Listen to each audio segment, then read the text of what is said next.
Germaniyaning Nilrich brendi ostida yana bir ajoyib biologik faol qo'shimchamizni taqdim etaman. Ushbu biologik faol qo'shimchamiz koenzim Q10 deb nomlanadi. Mana xuddi mana shunaqa ko'rinishdagi.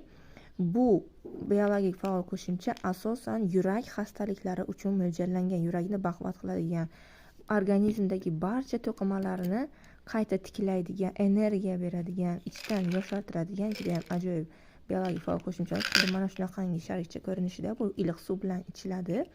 Kuniga bir dona ichida 60 ta kapsula bor. Ushbu kapsulani har doim ichib yurish orqali siz o'zingizdagi yurak yetishmovchiligi kasalliklarini oldini olasiz. Yurak qon tomir ish faoliyatini yaxshilaysiz. Qolaversa, undan tashqari qon tomir devorlariga taalluqli barcha muammolardan xalos bo'lasiz. Yana qon aylanishi yaxshilanib, immunitet ko'tariladi. Odatda 25 yoshdan keyin energiya, mana shu imindan koenzim Q10 mahsuloti organizmda ishlab chiqarilmay qo'yiladi. Shuni oqibatiga qarish kelib chiqadi. Siz mana shuni doimiy ichib yurish orqali o'zingizni qarishdan himoya qilgan bo'lasiz. 25 yoshdan oshgan barchaga tavsiya qilaman.